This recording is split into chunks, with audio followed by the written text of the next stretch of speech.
हम यहाँ देख सकते हैं कि 3 को तक़सीम करना है 0.75 से। तो यहाँ पे अशारिया आ गया है, वो भी उस नंबर में जो कि तक़सीम करने वाला नंबर है। तो हम यहाँ पे क्या करेंगे, हम तसव्वुर करके देखेंगे कि ये काम कैसे हो सकता है। भाई 3 को हमने तक़सीम करना है, तो 3 क्या है? ये कोई 3 पूरे हैं।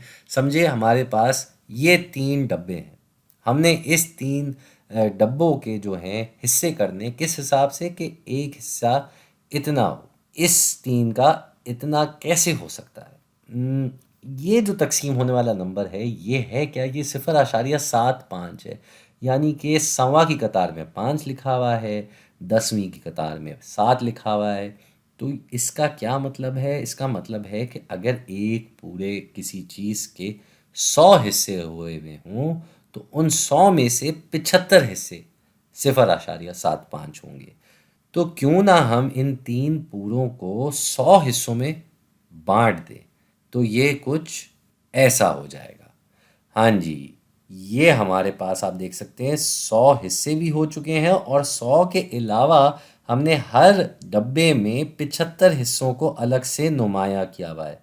तो ये जो है पूरा का पूरा एक हिस्सा है, यानी कि 10 हमारे पास कतारें हैं, तो ये 1 2 3 4 5 6 और 7, यानी कि 70 हो गई भाई। 7/10 70 होता है। और फिर ये 1 2 3 4 5, तो ये हो गए भाई 75 हिस्से एक पूरे के अंदर। अब बाकी क्या है भाई? ये 1 और 2, ये 2 कतारें हैं, यानी कि 20। और फिर से ये 1 2 3 4 5, ये हो गए 25। उसके बाद यहाँ हम आते हैं, तो क्या है भाई? ये 1 2 3 4 5 पूरी कतारें, तो 25 और 50 मिलके हो गए 75। और इसी तरीके से फिर से ये 1 2 3 4 5 50, और फिर से ये 2.5, यानी कि फिर से आ गया 75। तो ये 75 हिस्से हमने इस तरह करके ग्रुप बना दिए। तो अब बात ये है कि कुल मिला के कितने ग्रुप बने हैं, ये हम गिन लेते हैं भाई।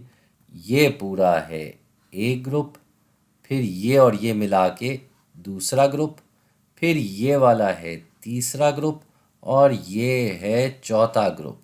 तो इसके हिसाब से हम किस नतीजे पे पहुँचे कि 3 पूरों को जब हमने 0.75 यानी कि 75/100 हिस्सों में हमने इसको बांटा है, तो हमारे पास कुल मिला के 4 बराबर हिस्से आए हैं। जी, हमारे पास कुल मिला के 4 हिस्से बने हैं।